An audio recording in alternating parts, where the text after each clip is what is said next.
When soldiers dug into frozen ground during the bitter winters of World War II, most didn't have the luxury of modern sleeping bags or synthetic insulation.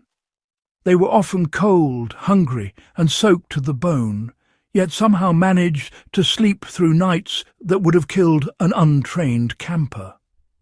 Their secret wasn't technology, it was ingenuity. With nothing but coarse wool blankets, a shovel, and survival instinct, these men discovered methods of staying warm in the field that still outperform many modern setups when the temperature drops below freezing.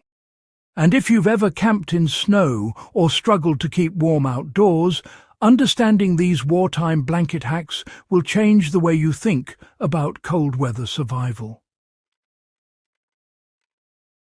The average infantryman carried a single standard-issue wool blanket, sometimes two if he was lucky. Yet those same blankets, when used right, kept him alive through the Battle of the Bulge and the brutal Eastern Front.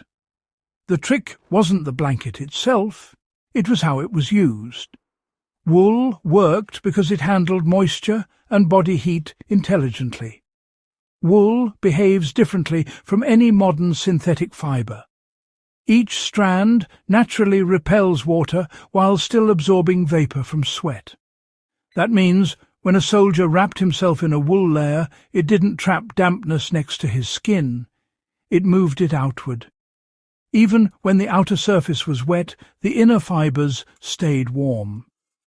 Wool also generates a small amount of heat through what's called heat absorption, meaning it releases warmth as it absorbs moisture.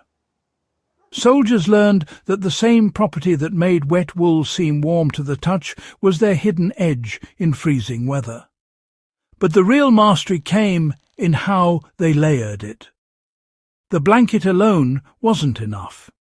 They built microclimates around themselves using dirt, straw, and even their coats to trap air and reflect body heat. It was field engineering at its finest. Cold doesn't only come from the air, it rises from the ground. Lying directly on snow or frozen soil will drain heat faster than any wind chill. World War II troops countered this using whatever insulation they could find.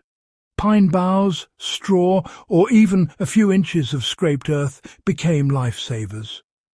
When possible, they'd dig a shallow trench, fill the bottom with brush or dry material, and lay the wool blanket over that layer.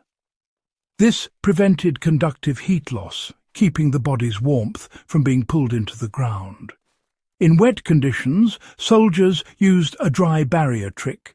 They'd fold the blanket in half, then slide their rain poncho or waxed canvas between the folds. That single step created a waterproof shell while keeping the wool on both sides of their body. The outer wet layer never touched skin, and condensation stayed outside. Modern campers with bivy sacks use the same principle today, but it started in muddy foxholes long before outdoor gear companies ever existed. The most effective blanket technique was the double-wrap burrito. Soldiers laid one blanket flat, sat down in the middle, and pulled both sides tightly around their legs first, tucking them under their knees. The second blanket went over the shoulders, wrapping across the chest and under the arms. The tighter the fit, the less warm air escaped. Some even tied the corners together with cord or strips of cloth to seal drafts. This setup created overlapping layers that prevented heat from escaping through gaps, something modern rectangular sleeping bags still struggle with. Combined with the ground insulation method, a single blanket could outperform poorly used sleeping bags in sub-zero temperatures. Today, survivalists still test this principle using wool army blankets. The goal isn't bulk, it's layering air. You can replicate this easily. Lay a tarp or poncho down, spread your wool blanket, fold it over your body and tuck or pin the edges. The tighter and drier the seal, the warmer you stay. Even without a tent, this technique works because it traps your radiant heat in a confined space and prevents wind from stealing it. When sleeping in open fields or shallow trenches, soldiers used fire strategically. Instead of placing it right in front of them, they dug a shallow pit, built the fire there, and stacked a wall of logs or stones behind it. This acted as a heat reflector. Then they lay parallel to the fire, their wool blankets forming the final barrier. The blanket didn't need to touch the flame. It just trapped the radiant heat that bounced off the wall. With the reflective surface sending warmth back toward the sleeping area, the setup could maintain bearable temperatures even in heavy snow. Modern campers can recreate this setup easily. Dig a small trench fire, build a reflective barrier with stones or even foil-backed material, and set your sleeping space about 2 feet behind it. Wool blankets can withstand stray sparks far better than synthetic sleeping bags, which melt instantly. This was another reason wool became the soldier's shield. It was both warmth and protection. Technology has advanced, but physics hasn't changed. The same laws of heat transfer that threatened soldiers 80 years ago still govern survival today. Moisture, conduction and airflow are what kill warmth, not the lack of gear.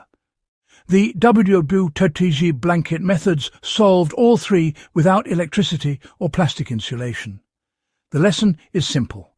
Good material is useless without good technique. Wool, properly layered, beats synthetic insulation that's wet or misused. Ground insulation matters more than air temperature. Fire placement and airflow control can turn minimal gear into a winter survival setup that lasts indefinitely. If your goal is real self-reliance, these lessons are worth more than the most expensive gear on the market. Field soldiers survived weeks in snow and sleet, using less than most campers bring for a single night. That kind of efficiency only comes from understanding heat, moisture, and resourcefulness. The men who fought in WWII didn't have comfort. They had knowledge. Their blanket tricks weren't just about warmth.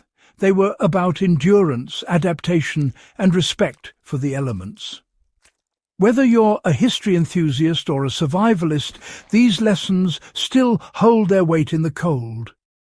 Before you rely on technology to save you from winter, learn how to save yourself the way they did, with wool, skill, and smart fieldcraft. If you found value in this piece, share it with others who appreciate the forgotten ingenuity of wartime survival. And make sure to subscribe to Echoes of Valor for more deep dives into the real techniques that kept soldiers alive when the odds and the weather were against them.